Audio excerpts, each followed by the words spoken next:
In Midtown Manhattan, the Daily Racing Form Studios are presented this week by our friends at Indiana Grand. Big weekend of racing at Indiana Grand tomorrow afternoon. It's actually tomorrow night, I should say. Two Grade 2 events, the Grade 2 Indiana Oaks, the Grade 2 Indiana Derby. We'll be diving into both of those races here as we go on with the program. Only 30 minutes here today. If you're watching on DRF Live, thank you for doing so. As always, you can find us in many different variations of media, whether it's the podcast on YouTube, on SoundCloud, on DRF.com, ESPN.com. Got all sorts of ways of listening in, so however you're checking us out, thanks for doing so. Again, big day of racing tomorrow at Indiana Grand. We'll talk about that as we get into the handicapping preview, but let's start off at the top of the show. We got to talk about it. It's opening day, where the turf meets the surf down at Old Del Mar. It's going to be interesting to see how things shake down and just kind of have this be sort of a I don't want to call it a preview, but kind of a what's to come, what we should be looking for at Del Mar this upcoming meet as far as the summer meet is concerned. The Bing Crosby meet will be down in the fall. But let's talk about what to expect so far at Del Mar this upcoming few weeks here. Today, obviously, we'll just kind of get things kicked off with the traditional opening days feature. That's the Oceanside. It's for 3-year-olds. It's a restricted stakes race on the turf. The interesting thing, too, now about the turf course at Del Mar is particularly over the past couple of years, they did a little bit of work, knowing that the Breeders' Cup is coming there next year, to expand the turf course. Now you're allowed to have 14 horses. They've got 16 on the AE list, but they scratched out those 2, and there's also one horse that won't go. So it looks like as of now, a field of 13 are going to be going in the Oceanside this afternoon, the opening day feature at Del Mar. Down the road, though, what is really to be expected? And at the end of the day, it all revolves around one horse in particular, California Chrome. It sounds like everything's going well. Sounds like, according to a few people on Twitter this morning, that he's been a bit feisty ever since he got to San Diego for Art Sherman. Just seems like he's kind of on his toes, ready to go, wants to go to work. And he'll be going to work here pretty quick. I don't know offhand if it's next weekend or the following weekend. We'll have the San Diego Handicap, which is going to be the prep, the local prep anyway, for the Pacific Classic, which is ultimately the goal for California Chrome. It's at a mile and a 16th. It'll be interesting to see how he handles this surface, considering he's never run on the dirt at Del Mar. He ran on the poly track when it was there. He ran on the turf in the Hollywood Derby, but he's never run on this dirt surface. So it'll be interesting to see. Not all horses seem to take to it, and also something to keep in the back of your mind. Southern California speed always does well, but at the end of last year, particularly in the Bing Crosby meet, now again, you're dealing with a little bit of different weather, speed did very, very well on the main track. So it'll be interesting to see if that sort of continues on as we get into this summer meeting, I should say, down at Del Mar compared to last summer, where that was the first time we had the dirt surface in a long time. If California Chrome gets through the San Diego, which he probably should, and even if he doesn't win, as long as he runs a representative race, sounds like he's going to go to the Pacific Classic and ultimately with the showdown with Beholder. And we saw Beholder last year. If we could take a look at the replay of her win in the Pacific Classic, she's proven over the racing surface. She's proven at a mile and a quarter. California Chrome, we know he's proven at a mile and a quarter, but he's never been over this track before, and it'll be an interesting matchup should we get down to this. You see her right now just drawing off really on her own accord. Gary Stevens never asked her to really pick her feet up, and she just kicked on, just destroyed a pretty good field. I understand a lot of people wanted to poke holes and say that maybe that field wasn't spectacular, but keep in mind, you had Opportunity in there. You had Catch a Flight, who at the time was a very good horse for Richard Mandela. There's a lot of the same players that are still sticking around. It's not like we've got a ton of new faces. You've got Melatonin. I don't know if he's going to run in that spot. It sounds like they may be already getting planned for the Breeders' Cup in the fall, but you'll have Opportunity. You may have an Imperative. You may have Hard Aces. It's kind of the same faces. So with the exception of California Chrome, what's to think Beholder's not really the horse to beat in a race like that? I understand everyone wants to gravitate toward Chrome, and rightfully so. He's the all-time leading money winner as far as thoroughbreds are concerned, but it'll be interesting to see if he can get through the San Diego, goes on to the Pacific Classic, runs against Beholder. But before we go to break, what else is there to really focus in on as far as Del Mar is concerned? It's 2-year-old season. The babies are coming out. Baffert sounds like he's got himself a pretty good hand. He thinks it'll be about a week or two before all of them are ready to go. But we've already seen him debut a couple nice 2-year-olds. Klimt won a race on closing weekend. I believe closing day, actually. It was part of the Pick 6 at Santa Anita. It sounds like he's going to be targeting the Best Pal and ultimately the Del Mar Futurity. Doug O'Neill's starting to get a lot more stock and a lot more clientele. He's got a couple now with Stone Street. And look, when you win Kentucky Derbies and you win Preaknesses and whatnot, that's kind of going to lend itself. You're going to get some better stock and some better clientele. So Doug O'Neill's got a loaded hand, and then Jerry Hollendorfer's got a strong hand as well. He's got Unique Bella, who's the daughter of Unrivaled Bell. This is her first son, or first daughter, I should say, first offspring. So we'll see what happens there if any of these 2-year-olds turn into what we saw last year. Keep in mind, Del Mar was really where we saw Nyquist perform. We saw Songbird perform. So some of the best 3-year-olds that we've got. Exaggerator broke his maiden out there. So a lot of the good 3-year-olds that we've seen this year, they got going at Del Mar. And just because Saratoga's right around the corner, and that's usually the place everyone focuses on for the 2-year-olds, that doesn't mean that Del Mar can't produce them too. So Southern California, it's a fun time. It's opening day at Del Mar this afternoon. We're going to take a quick break. When we come back, we'll take a look at what happened last weekend. We had 3 races that we previewed here on the Matt Bernier Show. We'll tell you how we did. And when we come back after that, we'll get into the handicapping preview. Again, the Matt Bernier Show presented by Indiana Grand. Stay with us. Say goodbye to your inner caveman. If you're making caveman bets on pick sixes, you could be leaving money on the table. DRF Bets Ticket Maker helps you build more profitable exotic bets and place them with one click. Raise your game with DRF Bets Ticket Maker. Be a samurai with your ROI. DRF Bets Ticket Maker helps you cut out unprofitable exotic bets before they happen and be the master of profits. Raise your game with DRF Bets Ticket Maker, the exotic wagering app.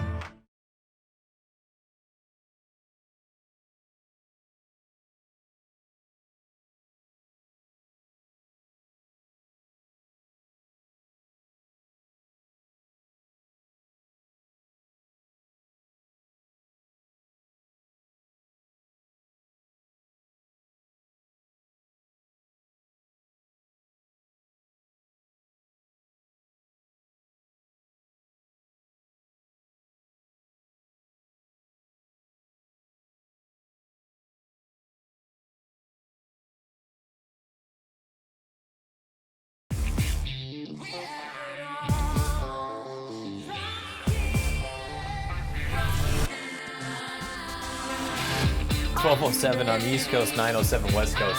The Matt Bernier Show on DRF Live, presented by Indiana Grand. If you're new to the show and you've never really seen what goes on here, more often than not, we go for an hour. But during the summer period where there's travel things going on, after this show's over, I've got to run over to LaGuardia and catch a flight up to Toronto because I'm going to be hanging out with our friends from Woodbine this weekend for the first time. I'm excited about that. But normally the way this show works is we go through, we handicap some races, 3, 4, 5, depending on how big the weekend is and how much time we have. And then the following week, we'll go back and see how we did, for better or for worse. Sometimes it's good, sometimes it's terrible, sometimes it's in the middle. More often than not, it's in the middle, as is the case with all of us horse players. So the 3 races we took a look at last weekend, we looked at the Belmont Derby, the Suburban, and the Belmont Oaks. Let's start off with the Belmont Derby. It was a scenario in which I went into it thinking that, you know what, it's a wide open race. I thought there were a lot of interesting horses in there. I wanted to take a shot, though, with a horse that was super lightly raced, and I thought there was a lot of scope for improvement, a lot of upside. I chose Aquaphobia for Arnaud Delacour, and he was shuffled to the back of the pack. He never really did any running. That's not an excuse. He didn't pick his feet up. But there were a couple other horses in there that I just didn't love, and I didn't love any of the Europeans coming over, and that kind of bit me in the rear end because we're going to take a look at the horse card for the winner of Deauville. Came over for Aidan O'Brien. You've got to respect anything O'Brien sends over here, and it was probably foolish of me to just throw a blanket over all of them and say I don't love any of them. But you know what? Deauville had a beautiful trip underneath Jamie Spencer. Got this horse forwardly placed in a race that lacked a lot of pace, and it did compromise many of the horses trying to come from the back of the pack. I'm not including the horse that I went with, Aquaphobia, just because, again, he didn't really pick his feet up, but particularly Highland Sky. Highland Sky was on the far outside, and this is unfortunately kind of the darned if you do, darned if you don't, with taking a one-run closer. A horse coming from the back of the pack, you're at the mercy of pace and trip. The pace didn't really develop, and he had a bit of a wide trip as he had to swing for home. I know he got a saved ground for the first 3/4 of the race, but tipping out, he had to go out 5, 6, 7 path, turning for home. And he came on late with his kick, and I think he's a nice little horse, Highland Sky. The interesting thing ultimately going forward is going to be at what distance is he ideal? Is he better going 1 1/8? Is that late kick accentuated a little bit more, or is 1 1/4 well within him? I think I would imagine anyway, many of these 3-year-olds, they'll be pointing toward a race like the Secretariat at Arlington Park here in August. We'll find out. Again, I thought an interesting sort of live long shot would have been Aquaphobia.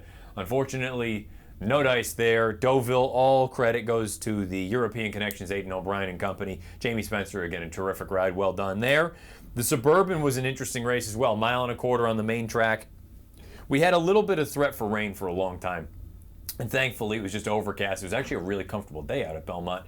No sun, not super humid, anything like that. Really, the question about that race was, for me anyway, could Shaman Ghost prove that he belonged as a true, legitimate Breeders' Cup Classic contender? If you remember, a couple weeks ago, I put up my current top 5 as far as the Breeders' Cup Classic is concerned. And I had Shaman goes 5th. It's safe to say he didn't really run all that well. Now, the sort of elephant in the room at Belmont Park on Saturday was the main track inside was not where you wanted to be. I don't think it was nearly as bad as a lot of people made it out to be, but it certainly wasn't good. I think being down there did kind of stymie you a little bit. And although Shaman Ghost was poor, I don't think I'm going to give him the benefit of the doubt and say he was on the worst part of the track. There was no pace signed on in this race. By the way, with the scratch of Noble Bird, it changed things dramatically, where the opening quarter was over 25 seconds, the opening half in 49. And, okay, so Shaman Ghost didn't fire his shot, but guess who came back? Finally proving that he's not over the hill. He's a better horse than what we saw down at Churchill Downs FNX. He came back, set a beautiful trip. We can take a look at his horse card. He got a fantastic trip underneath Mike Smith, and Smith just gets along with this horse beautifully. Jimmy Jerkins mentioned it. It's one of those things. If FNX can keep his cool, and he's a bit of a nut job from time to time. He gets spooked, gets scared by a couple different things. If he minds his manners and acts the way that he's supposed to act, he's a major player in any of these 10 furlong races. I feel like he gets a little bit of disrespect because he's a New York bred, but I think he's a major player going forward if he can just keep his cool. Now look, that's a big if. There's going to be many scenarios where he's going to have a lot of people around, big crowds hooting and hollering, yelling, whatnot.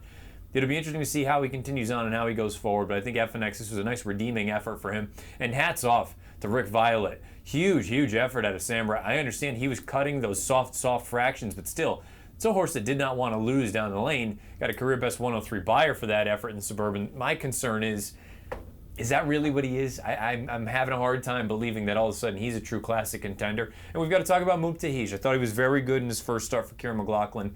I would imagine the Whitney is going to be the next goal for them, the next race up at Saratoga, $1.25 million. And I think the beautiful thing about it is he's going to be much tighter, I think, this time around. I think Mubtahish is going to be a player going forward. Third and final race from last Saturday, we went over the Belmont Oaks. It was a win and you're in for the Breeders' Cup Filly and Mare Turf. Catch a Glimpse, I thought she was a bit of a vulnerable favorite simply because she was going 10 furlongs for the first time. But when you give arguably the most talented horse in the race an advantage of going 49 seconds uncontested for the opening half, she's going to be tough to run down, and she certainly was. She ran a very good race for Mark and Norm Cassie. No complaints there. She's still a goofball on the front end. She's 8 for 8 lifetime, though, in turf races. I think she's a fantastic animal. She's got a ton of talent, and this was a big question to ask, or to answer, I should say. Could she see out a distance of ground more so than a mile or a mile and a 16th?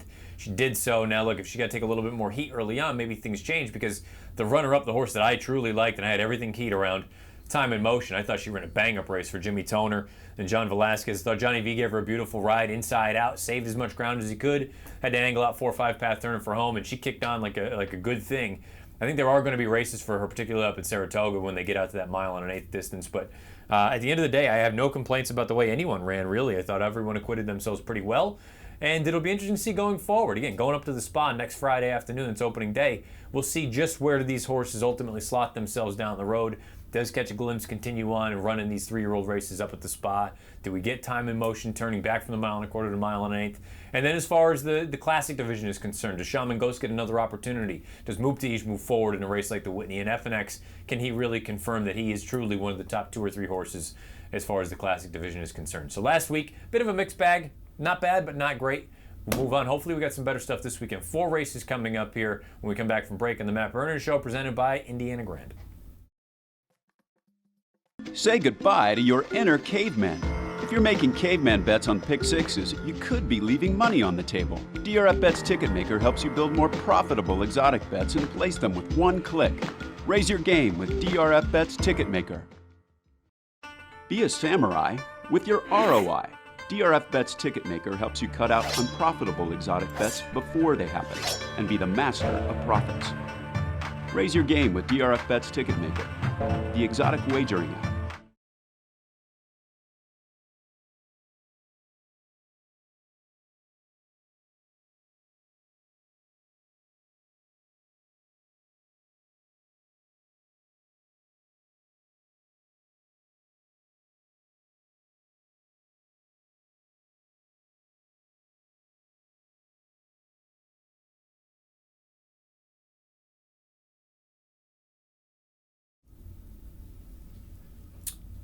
Just about 12:15 on the East Coast, 9:15 West Coast. The Matt Bernier Show on DRF Live, presented by Indiana Grand. If you want to follow me on Twitter, @Bernier_Matt. If you got questions, comments, suggestions, opinions, whatever it may be, fire away. Let me know. @Bernier_Matt on Twitter. Again, we're presented by Indiana Grand this week, and it's a big weekend at Indiana Grand. You've got the Grade 2 Indiana Oaks, you've got the Grade 2 Indiana Derby, and the way that we normally do this, again, for any of you that are new, that are never heard the show, this is your first time stumbling upon it, whether it is YouTube, SoundCloud, DRF.com, or you're watching right here on live.drf.com.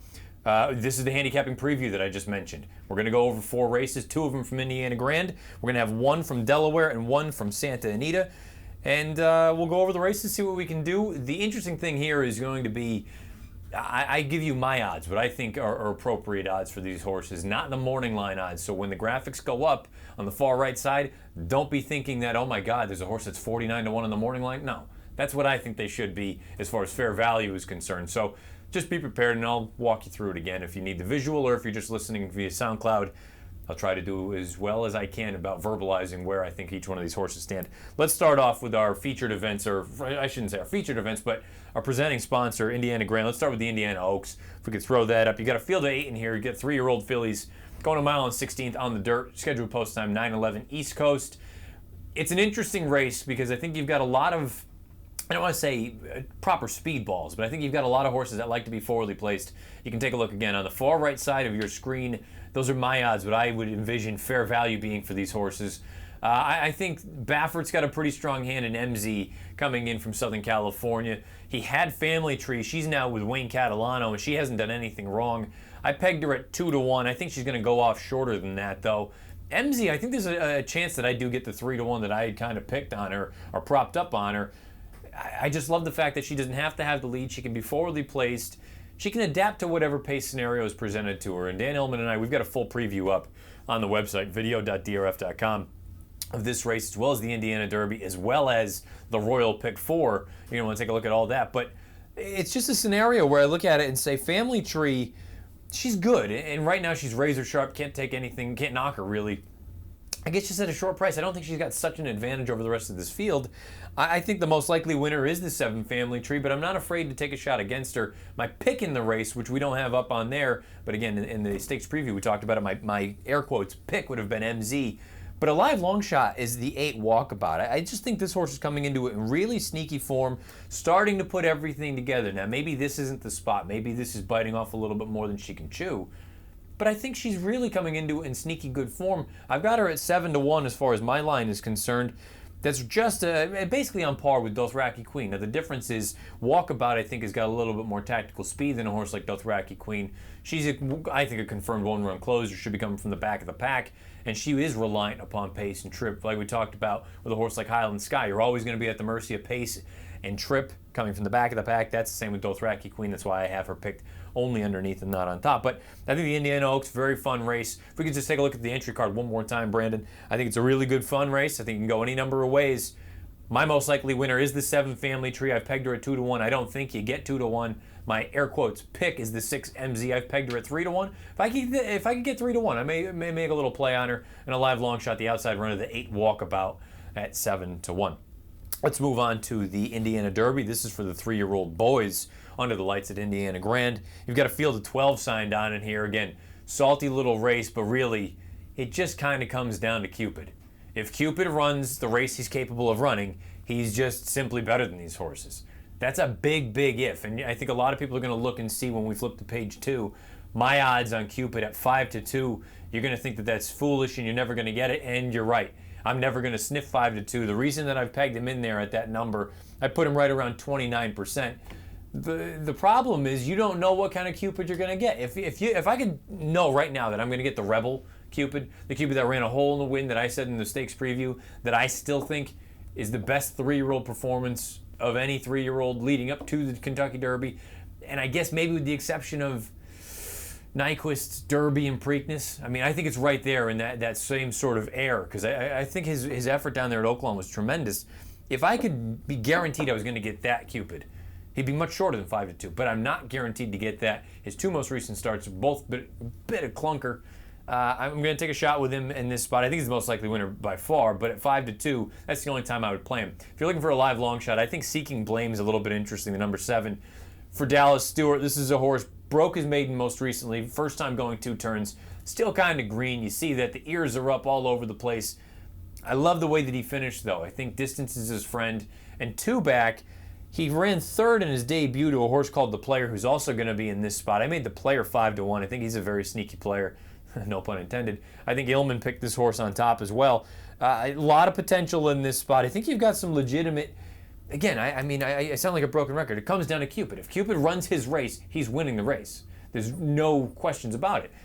But boy, do you want to find out at 4-5? I don't. Again, that's why I made him 5-2. Let's take a look at the odds one more time. I think The Player's interesting at 5-1. I think he's the second most likely winner of the race, but I think a live long shot is the 7, Seeking Blame. You got BJ Hernandez up. I think this horse is coming into it again in good form, very similarly to the filly in the Oaks race, Walkabout. I think they're just coming into it and coming into their own a little bit, and maybe it is a little bit too much too soon, but I'm willing to take a shot if I can get a big enough number on them. Most likely winner for me is Cupid. Live long shot is the 7, Seeking Blame. Let's move on to Del Mar, the Yellow Ribbon. This is the Saturday afternoon featured event. You've got a field of 9 going in here. Again, stakes preview is up on the site. Myself and Illman. I think it's a very, very interesting race, a fun betting race. You can go so many different ways. I think the most likely winner in this race, strictly from an odds standpoint, again, I've got basically co-horses, the 3 and the 4, Her Eminency and the 4 Prize Exhibit. I didn't want to go down that road, though, because clearly that doesn't mean that I have a strong conviction about one horse or another. I'm looking at it saying a vulnerable favorite, in my opinion, is the 2, Nancy from Nairobi. I made her 5-1. She's 3-1 on the morning line. Look, her best race is good enough to win, but you can say that about a lot of these fillies in this spot. I think it's a scenario where her most recent start, I thought she had such a good trip considering the pace scenario. She should have done better than she did. Bothered me that she folded as badly. And she didn't really fold, but she just finished flat, finished evenly down the lane. I don't want to find out at a short number that she can't do it, or maybe that distance is going to be a little bit, or maybe she just needs everything to go her own way. I'm more interested in the outside horse, the number 9, Carrie Bell. She's my pick in here. I made her 6-1. Her most recent trip was a disaster. She's coming from the back of the pack in essentially a paceless race. You had Illuminate, you had Wikila in there. And then she came wide and she loomed on the far turn, flattened out a little bit down the lane. I think it was just a culmination of things that got her beat there. If she runs that race in this spot where there looks to be an honest pace, I think she's going to have a big shot. Let's take a look at one more time at the entry card. I think the most likely winners from my odds standpoint are the 3 and the 4, Her Eminency and Prize Exhibit. My pick in this race is the outside runner, the number 9, Carrie Bell for John Sheriff. Gary Stevens. I made her 6-1. And the vulnerable favorite for me is the 2, Nancy from Nairobi. Again, clearly I think she's got a shot. I made her 5-1, but 3-1 on the morning line. I think she goes off 5-2, 3-1. I have no interest in taking her at those odds. Final race we'll take a look at from Saturday afternoon. It's the Kent. It's a grade 3 on turf for 3-year-olds down at Delaware Park. Let's take a look at the field. You've only got 8 of them signed on in here. Another fantastic betting race. Really looking forward to this one. As you can see, I kind of, again, have most likely winners, the 5 and the 6, Keystone for Victory. He's actually my pick.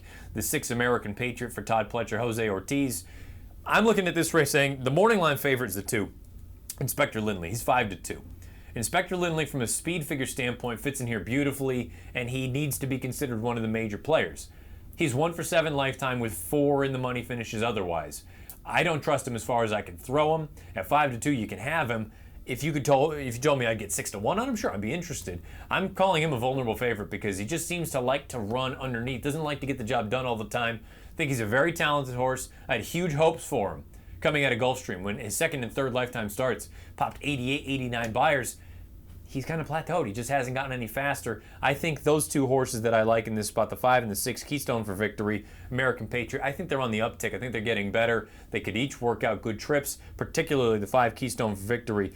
If I can get certain odds, again, 4-1, I made them both 4-1. A couple of co-choices in here.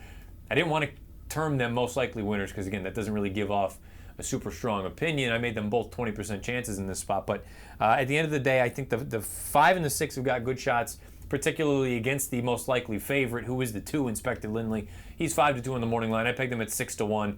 I think he's a vulnerable favorite in the grade 3 Kent. down at Delaware Park. Another good day of racing down at Delaware Park on Saturday afternoon. You got the Delaware Handicap. It's a grade 1 for 3-year-olds and up. As far as the fillies are concerned, going a mile and a quarter. I believe $750,000 is the purse. So those are the 4 races for this weekend. When we come back on Friday next week, we'll see how we did. Indiana Oaks, Indiana Derby, Yellow Ribbon from Del Mar, and the Kent from Delaware Park. We're going to take a quick break. When we come back, we're going to wrap things up. Again, only a half hour just because schedules are crazy. I'll let you know a little bit more about why we got to get out of here at a half hour this week. And when we come back, we'll give you the weekend slate, what's to come tomorrow afternoon. Dan Ellman, Mike Beer here on DRF Live, as well as give you the Friday Formulator Race of the Day. It's opening day at Del Mar, the Oceanside. Stay with us. Say goodbye to your inner caveman. If you're making caveman bets on pick sixes, you could be leaving money on the table. DRF Bets Ticket Maker helps you build more profitable exotic bets and place them with one click. Raise your game with DRF Bets Ticket Maker. Be a samurai with your ROI. DRF Bets Ticket Maker helps you cut out unprofitable exotic bets before they happen and be the master of profits. Raise your game with DRF Bets Ticket Maker, the exotic wagering app.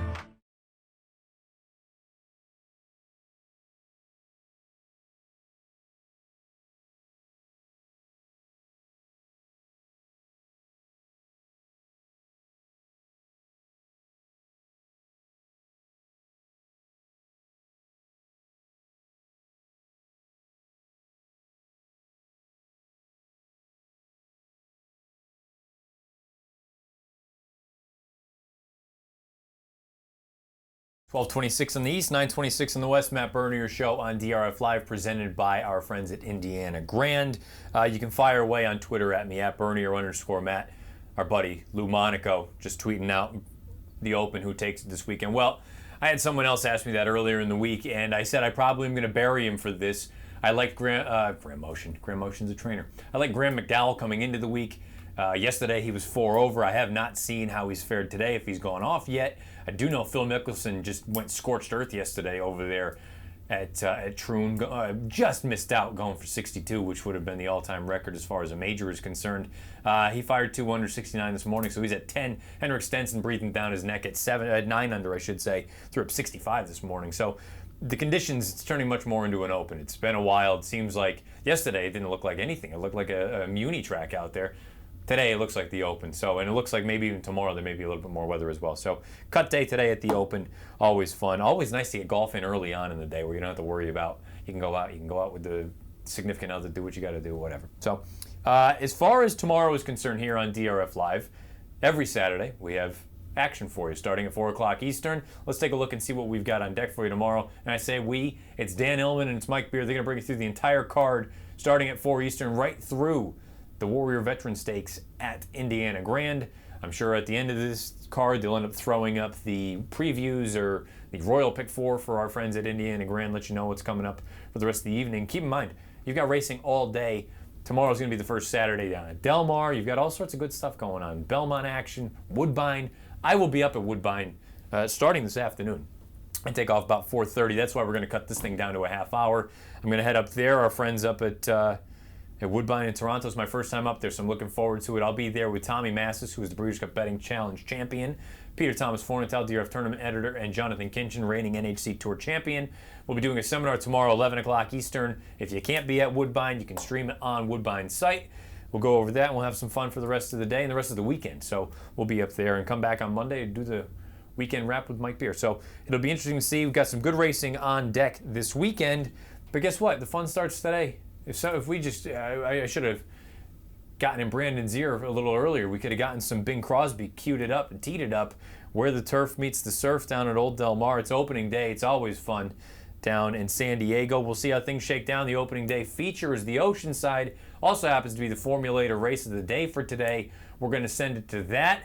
I want to thank you for watching. If you're watching on DRF Live, podcast version, YouTube, SoundCloud, DRF.com. You can find it so many different ways. This has been the Matt Bernier Show presented by Indiana Grand. Catch up with you next week. Enjoy the Formulator Race of the Day for Friday, the Oceanside of Del Mar.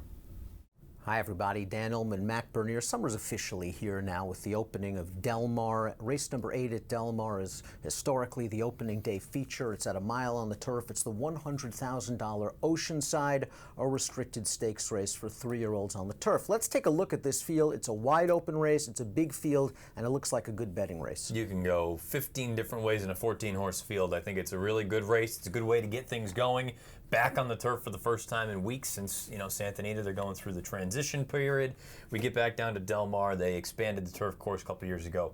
14 are going to go. And 9, Dressed in Hermé, is a graded stakes winner on the turf. Won the Cecil B. DeMille last year over the Del Mar turf course back on November the 29th. And this year, but a kind of a start and stop season for Dressed in Hermé. The connections have had Kentucky Derby fever, and then they put him back on the turf, and they wanted to enter him in the dirt, and it didn't work out, and then back on the turf. His last 2 races, to me, while okay, were not of the level that we saw as a 2-year-old, and I wonder if he really truly is improving much off that Cecil B. DeMille. Yeah, he may not be. His 2 most recent starts, we'll go 2 back to the American turf. Yeah, I thought he was a washing mess before they got into the gate. If you looked at it, they had it on the television that he was just all washed out and didn't look good.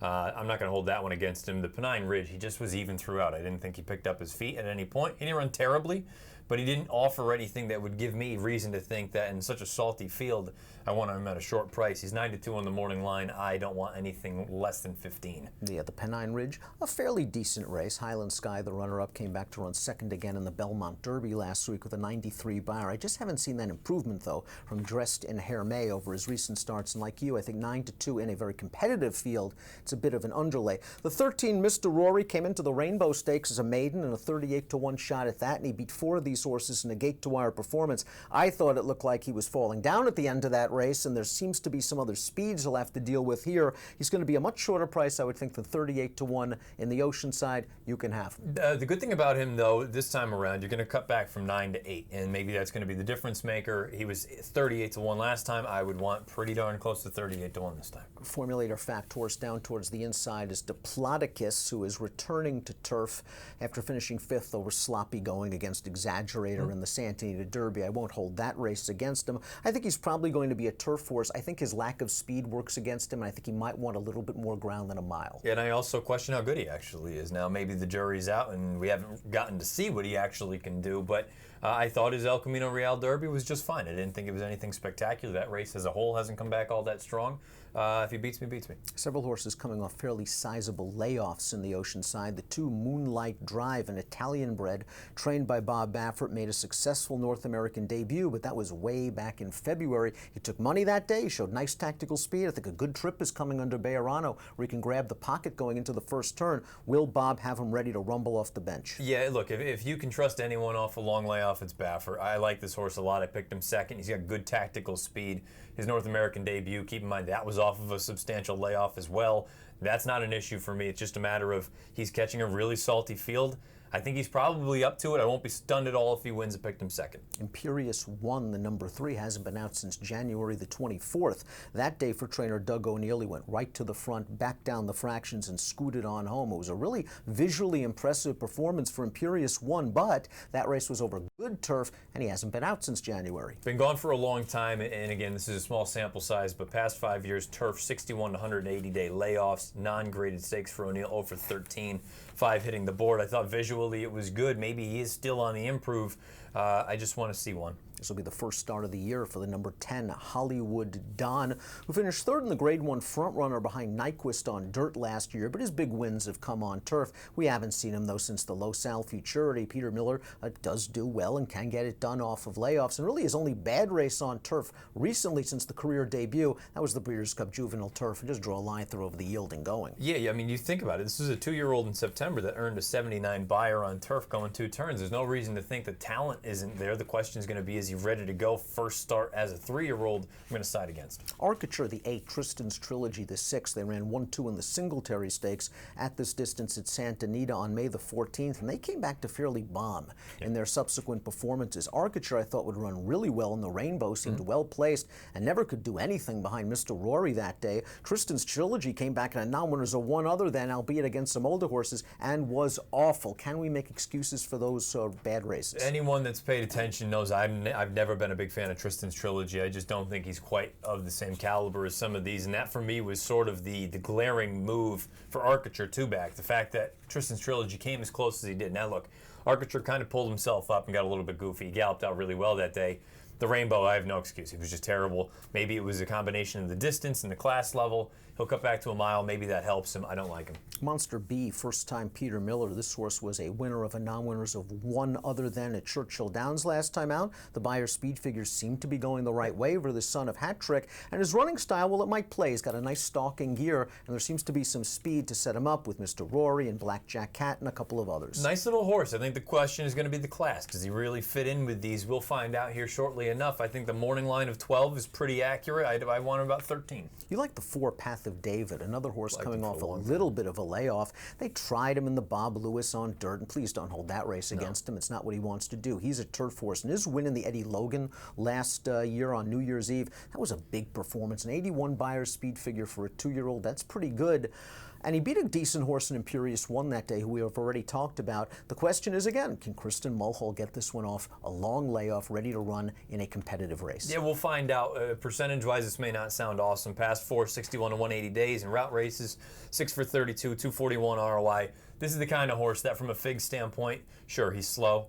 I'm just going to trust my eye and say that his 2 turf races in Southern California, they were 2 of the better races anyone in this field has run, even as a 2-year-old compared to 3-year-olds. I've been waiting for a long time for him to come back. I think this is a perfect spot to get him back into it.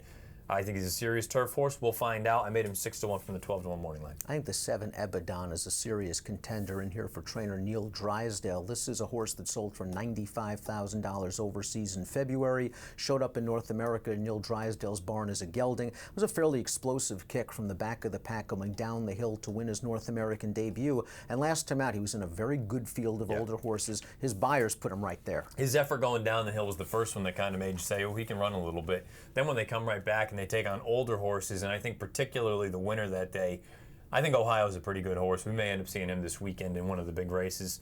Ebadon is a horse I wouldn't argue with anyone. I made him 6-1 and picked him 4th. Again, I think for me this would be a race in multis. I would want the 4 horses that I went 1 through 4 with, and really everybody else, if they beat me, they beat me. I landed on the 14, Liam the Charmer, who once again gets a terrible post position in his turf debut. He drew post 12 at Santa Anita. He ran great. He's a turf horse. I liked his win 2 starts back. It was a big effort in a maiden special. And last time out in the Rainbow, he drew post 11. He was hung 3-4 wide throughout. If you watch the head on, he's in the 5-6 path on the backstretch. Once he got going in mid-stretch, he was really eating up the ground. Maybe that was a combination of Mr. Rory stopping a bit. Liked the way he galloped out. Boy, it's up to Victor Espinoza how to work out a trip. I have no problem saying he was much the best in the Rainbow. Like you say, he was 5-6 path basically throughout. He turned for home 6-7 path. And it just seemed like Bejarano at that point said, all right, we're resigned to know that this just didn't work out. He never really got into him. This horse still kicked on again at the end. I think he's got a lot of ability. Again, he keeps getting shafted with these outside draws, and I don't know how you want to look at it. I picked him 3rd in here. I could make the case that if he were better drawn, I would pick him on top because I think he was so much the best in that spot. The question becomes, what do you think of the Rainbow as a whole? Because when Mr. Rory wins it, that makes me a little bit leery. I think you should be leery of most of the horses coming out of the Rainbow. I think Liam the Charmer at least had a legitimate excuse, and the point you made is very good. If this horse drew post position 5 for the Oceanside, I think a lot more people would pick him on top. I'm hoping Victor can work something out, that there's enough speed to set him up. I went 14-7, 13-3, and I'll be playing Ebadon and my top pick, the 14, Liam the Charmer. You like the 4 in here, Path of David. What price do you need? You went 4-2, 4-2, 14-7. 4-2, 14-7, Path of David. Like I said, I've been waiting a long time for him to come back. I made him 6-1. I think he can run. Again, paper, figs don't look like he fits, but guess what? Those were when he was a 2-year-old. And hopefully he's matured a little bit and the time off's done him well. If you're playing Del Mar at home, please use DRF Bets. There's up to a $200 cash bonus waiting for you at drf.com/200. Plus, you'll have access to free daily racing form past performances. Approximate post time of race number 8 at Del Mar, the Oceanside Stakes, is 5:30 Pacific. Best of luck.